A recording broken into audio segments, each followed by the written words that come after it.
عبادة بن الصامت رضي الله تعالى عنه قال قال رسول الله صلى الله عليه وسلم وحوله عصابة من أصحابه بايعوني على ألا تشركوا بالله شيئا ولا تسرقوا ولا تزنوا ولا تقتلوا أولادكم ولا تأتوا ببهتان تفترونه بين أيديكم وأرجلكم ولا تعصوا في معروف فمن وفى منكم فأجره على الله ومن أصاب من ذلك شيئا فعوقب به في الدنيا فهو كفارة له ومن أصاب من ذلك شيئا ثم ستره الله عليه فهو إلى الله إن شاء عفا عنه وإن شاء عاقبه فبايعناه على ذلك.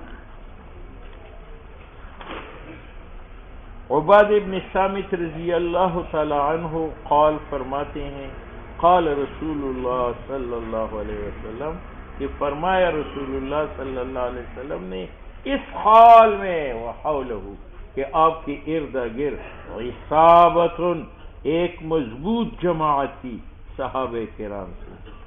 تو حضور نے فرمایا یہ مقولہ ہے آپ کا بایعونی میرے ہاتھ بیعت کرو اس بات پہ اللہ تشرکو باللہ شیئا کہ خدا کے ساتھ کسی کو شریک نہیں کرو گے ولا تسرقو چوری نہیں کرو گے ولا تزنو زنا نہیں کرو گے ولا تقتلوا اولادکم اور اپنے اولاد کو قتل نہیں کرو گے ولا تاتوا ببہتان اور تم اتیان نہیں کرو گے اسی جھوٹ کے ساتھ تفترونہ جو جھوٹ تم بناتے ہو بین ایدیکم اپنے ہاتھوں وارجلکم اور پاؤں کی درمیان ولا تعصوا فی معروفنا اور نافرمانی نہ کرو نیکی کی فمن وفا منکم جو پورا کرے گا تم میں سے یہ بات ہے فاجرہ علی اللہ اس کا ثواب اللہ کی طرف سے ملے گا ومن اصاب من ذلک شیء اور جو ان گناہوں میں سے کوئی گناہ کرے گا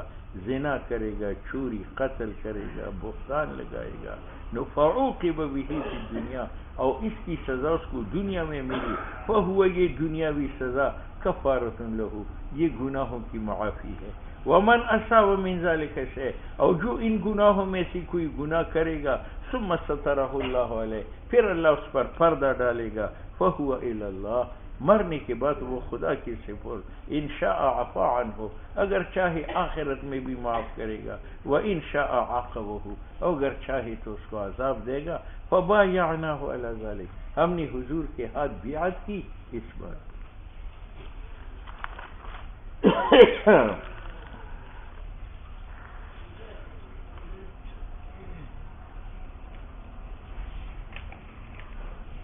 عباد ابن صامت رضی اللہ تعالیٰ عنہ فرماتے ہیں کہ فرمایا رسول اللہ صلی اللہ علیہ وسلم نے اس حال میں کہ حولہ آپ کے ارد گرد عصابۃ ایک بڑی جماعت تھی من اصحابی کیا فرمایا بایعونی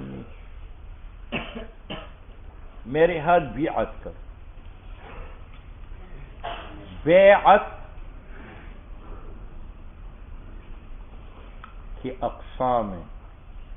ایک بیعت علی الاسلام ہے کہ ایک کافر آدمی آپ کے پاس آتا ہے اور آپ کو کہتے مجھے مسلمان بناؤ اور پھر آپ اس سے وعدہ لیتی ہوئی ہاتھ میں ہاتھ دے دیں. یہ بیعت سنت صحابہ. عمرو بن العاص رضی اللہ تعالیٰ عنہ کی روایت میں ہے کہ میں نے حضور کو فرمایا یا رسول اللہ ہاتھ بڑھائے میں آپ کے ہاتھ پر بیعت کرتا ہوں. حضور نے فوراً ہاتھ بڑھایا تو میں نے ہاتھ پیچھے کر دیا. حضور نے فرمایا کیا آپ نادم ہو گئے؟ تو میں نے کہا نادم نہیں لیکن میں ایک شرط لگاتا ہوں وہ یہ کہ زمانی کفر کے میری جتنے مظالم و گناہ ہے وہ معاف ہو جائے تب میں بیعت کروں. تو حضور نے فرمایا ان الاسلام یہدم ما کان قبلہ آپ یہ شرط نہ لگائے اسلام ماضی کی گناہ معاف کر. تو اب دیکھو حضرت عمرو بن العاص نے اسلام کے پر حضور سے کے ہاتھ بیعت کی. یہ سنت صحابہ ہے اس میں کسی کے اختلاف. ٹھیک دوسری بیعت خلافت ہے. بیعت کہ مسلمان اپنا امیر المومنین جو ہے وہ چنے اور ان کے ہاتھ پر بیعت کرے کہ ہم آپ کے ہاتھ پیر بنیں گے، وفادار بنیں گے. یہ بیعت جو ہے یہ سنت صحابہ ہے.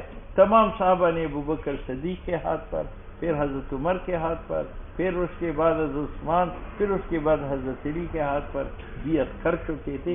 یہ بیعت خلافت ہے اور یہ بھی سنت انبیاء، سنت انبیاء.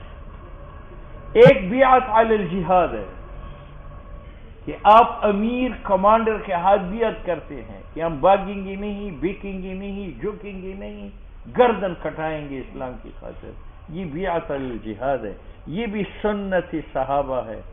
بیعت الرضوان مشہور ہے کہ حضرت عثمان کو حضور نے مکے میں بھیجا اور افواہ پھیل گئی کہ مکے والوں نے حضرت عثمان کو شہید کیا، تو حضور نے فرمایا بیعت لو مجھ سے، میرے ہاتھ بیعت کرو کہ عثمان کا بدلہ لے کے رہیں گے. تو تمام صحابہ نے بیعت. یہ بیعت علی الجہاد. ایک بیعت علی الطاعت ہے کہ آپ کسی پیر کے ہاتھ میں ہاتھ دے دیں اور کہیں میں وعدہ کرتا ہوں کہ میں زنا نہیں کروں گا، قتل نہیں کروں گا، جھوٹ نہیں بولوں گا، وعدہ خلافی نہیں کروں گا. یہ بیعت علی الطاعت ہے.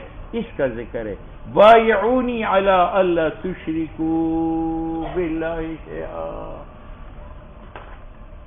ٹھیک ہے، یہاں چوتھی بیعت کا ذکر ہے اور یہ اس حدیث میں ہے.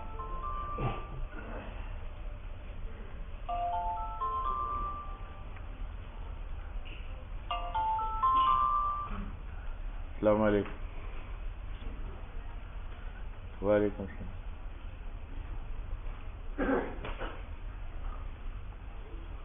جی اچھا اچھا.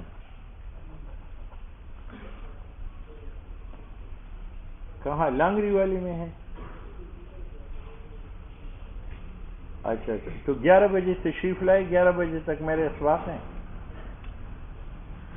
ہاں ہاں ہاں. اگر وہ نہیں آ سکتے تو میں آ رہا ہوں. ٹھیک ہے ٹھیک ہے. بزرگ آئے ہیں تبلیغ.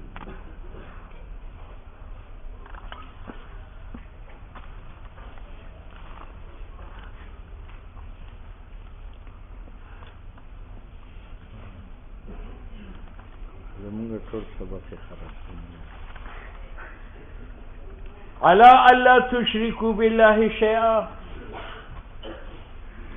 ایک بات تو بیعت کی قرینی. دوسری بات یہ کی ہے کہ عباد ابن صامت رضی اللہ تعالیٰ عنہ فرماتے ہیں کہ حضور نے یہ بات اس وقت فرمائی حولہ عصابۃ من اصحابہ، کہ آپ کی گرد گرد صحابہ کی جماعت تھی اور صحابہ کرام تو مسلمان تھے اور مسلمان شرک نہیں کرتا.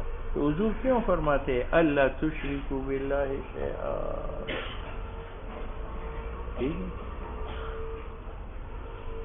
اس کا قرینی جواب دیا ہے کہ یہ ایسا ہے جیسے قرآن میں آیا ہے یا ایھا الذین آمنوا آمنوا، کہ اے ایمان والو تم.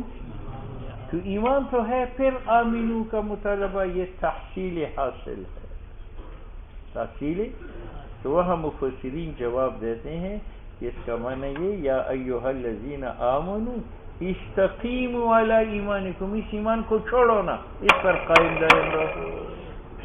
تو لا تشرکو کا معنی یہ ہے کہ تمہارے اندر جو عدم شرک ہے اس عدم شرک پر قائم و دائم رہو. بات سمجھ میں؟ یہ نہیں ہے کہ شرک چھوڑ دو، شرک تو وہ چھوڑ چکے تھے، اس چھوڑنے پر دائم رہو. ایسا نہیں کہ دوبارہ شرک اختیار کرو. ٹھیک ہے، ایک جواب. دوسرا جواب یہ ہے کہ ایک شرک اختیاری ہے، ایک غیر اختیاری. اختیاری تو یہ ہے العیاذ باللہ کہ انسان غیر اللہ کے سامنے سجدہ کرے، غیر اللہ کو حاجات میں پکارے، غیر اللہ کے نام منت مانے، ہاں، اور ان کو مشکل کشا عالم الغیب سمجھے. یہ شرک اختیاری ہے. ایک شرک غیر اختیاری ہے. بسا اوقات انسان سے غیر شعوری طور پر ایک عمل، ایک قول صادر ہوتا ہے اور اس سے وہ کافر ہو جاتا ہے. ٹھیک ہے، تو حضرات صحابہ میں شرک نہیں تھا، اختیاری، اور یہاں فرمائے احتیاط کرو کہیں غیر اختیاری شرک تمہارے اندر نہ گھسے۔ حدیث میں ہے الشرک اخفی من دبیب النمل، کہ اندھیری رات ہو، کالا پتھر ہو، چکنا پتھر ہو، اس پر کالی چیونٹی چلتی ہو، جیسے اس کی کسکساہٹ مخفی ہے، شرک کا داخلہ بھی اسی طرح مخفی طور پر انسان کے اندر ہوتا ہے۔ الشرک اخفی من دبیب النمل، جس طرح غیر شعوری طور پر چیونٹی چلتی ہے آپ کو پتہ بھی نہیں ہے، اسی طرح کفر گھس جاتا ہے انسان کو پتہ بھی نہیں ہوتا، ٹھیک ہے۔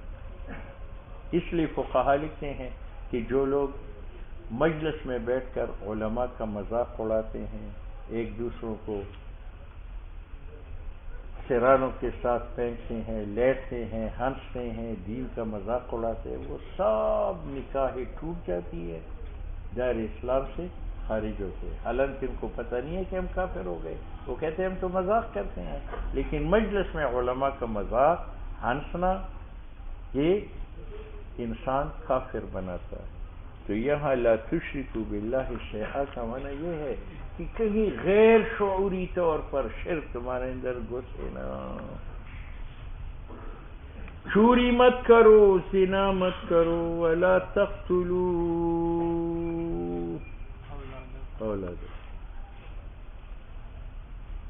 اور یہ تینوں گناہوں سے بچنا علم کی ذریعہ ہوتا ہے۔ میں نے آپ کو بتایا انسان کو اللہ نے قوت عقلی دی ہے، اس میں غرور ہے، اس کی انتہا شرک پر، لیکن جب علم کی وجہ سے عقل عاجز ہو جاتی ہے تو شرک سے بچ جاتا ہے۔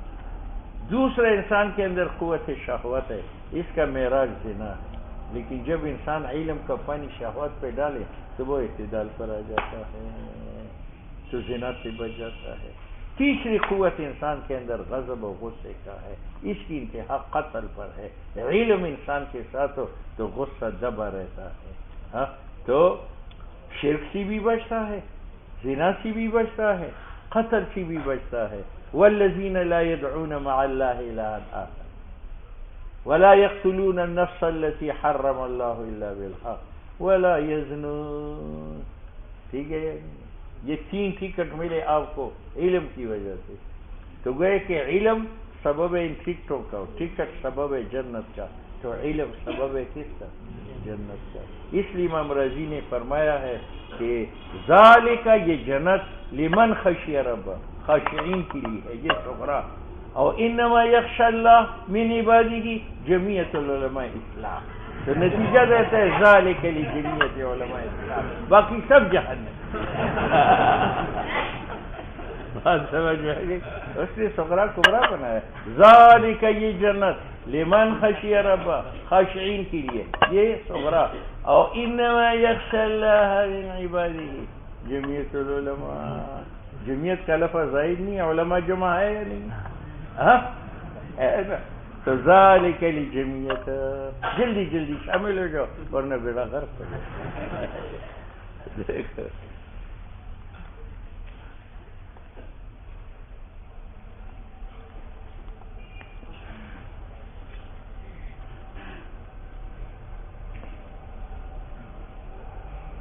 چوری مت کرو، زنا مت کرو، قتل اولاد کا نہ کرو۔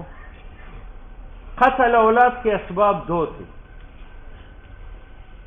ایک بیٹیوں کا قتل کہ کل ہمارا کوئی داماد نہ بنے، ہمارا کوئی داماد نہ بنے، اس لیے مکے میں دو جگہ تھی، ایک پلین جگہ، اس میں جا بجا کنویں بنائے گئے تھے، عورت کی ولادت کا وقت قریب آتا تھا تو وہ جا کر اس کنویں کے اوپر بیٹھ جاتی تھی، دایاں پیچھے ہوتی تھی، جب بچی پیدا ہوتی تھی کنویں میں گزارتی۔ آج وہ کنویں بند ہے، لیکن سعودی حکومت نے وہاں 3 پتھر رکھے ہیں کہ یہ یہاں لڑکیاں دفنائی جاتی تاکہ ہمارا کوئی داماد نہ بنے، اور لڑکوں کو قتل کر۔ اس سلسلے میں ایک پہاڑ تھا، یہاں غریب لوگوں کی لڑکیاں دفن ہوتی تھی، اور مکے میں ایک پہاڑ ہے اس کو کہتے ہیں جبل سبع بنات، اس میں امیروں کی لڑکیاں جو ہے وہ دفن ہوتی۔ اور لڑکوں کو قتل کرتے تھے غربت کی وجہ سے کہ ہم اپنا پیٹ نہیں پال سکتے، ان کو کیا پالیں گے. لا تقتلوا اولادکم خشیۃ املاق نحن نرزقهم وإیاکم. ان بچوں کو اللہ نے پہلے پیش کیا نحن نرزقهم، اس کا معنی تمہیں بھی جو رزق ملتا ہے بچوں کی تو مل جائے. ٹھیک ہے. اچھا تو اللہ نے فرمایا ولا تقتلوا اولادکم ولا تاتوا ببہتان، اور ایسا جھوٹ نہ بولو جس کو تم بناتے ہو پیر اور ہاتھ اور پیروں کے درمیان. کیا مطلب؟ یہ خاوند ہے، یہ اس کی بیوی نے یاری لگائی پھر بگاڑا کے ساتھ، پھر بگاڑا نے اس کو ٹھیکا لگایا، بچہ پیدا ہوا، وہ بچہ 2 پاؤں میں اور 2 ہاتھوں کے درمیان بنا، اور جب بچہ پیدا ہوا تو اس کو کہتے ہیں سیٹ صاحب مبارک ہو، صاحبزادہ تیرے گھر آیا ہے. تو یہ جھوٹ نہیں ہے، بھیجا تھا تو پھر بگاڑا نے، اور منسوب کیا کس کی طرف؟ شیخ صاحب کی طرف. ٹھیک ہے. تو اللہ نے فرمایا وَلَا تَأْتُوا بِبُهْتَانٍ، ایسا جھوٹ نہ بولو جو جھوٹ تم نے بنایا تھا 2 ہاتھوں کے درمیان اور 2 پاؤں کے درمیان. وہاں تو دوڑ لگا رہا تھا پھر بگاڑا، اور مبارکباد دیتی ہو کس کو؟ شیخ صاحب کو. ٹھیک ہے. ایک آدمی باہر ملک تھا، اس کی 2 لڑکے پیدا ہو گئے. کسی نے کہا یہ کیسا؟ کہتے ایک مرتبہ یہ خواب میں آئی تھی، ایک مرتبہ میں خواب میں آیا تھا، مل گئے 2 بچے میں.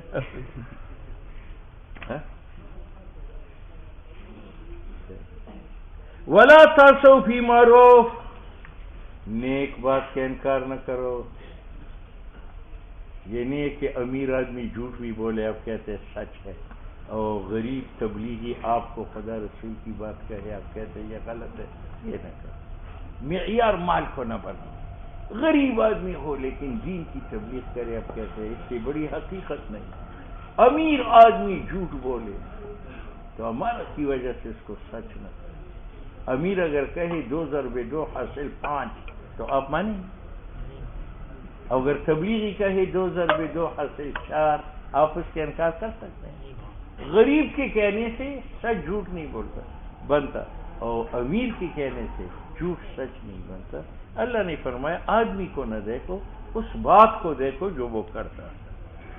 فمن وفی منکم، جو پورا کرے گا تم میں سے یہ احکام، فاجرہ علی اللہ، اللہ کا فضل ہے کہ وہ تمہیں ثواب دے گا.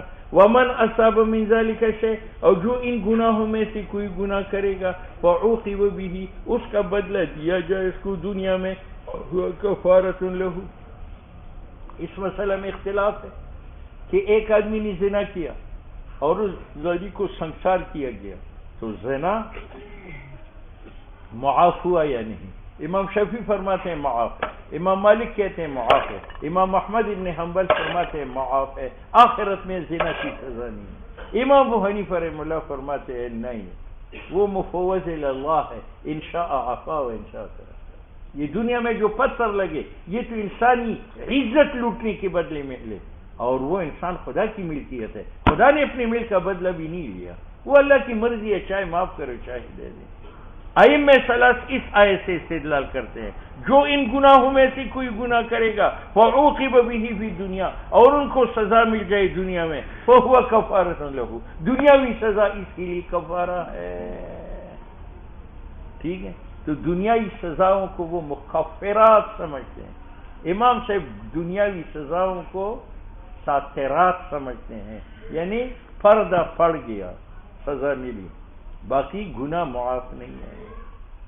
ائمہ ثلاث اس استدلال کرتے ہیں فہو کفارۃ لہ.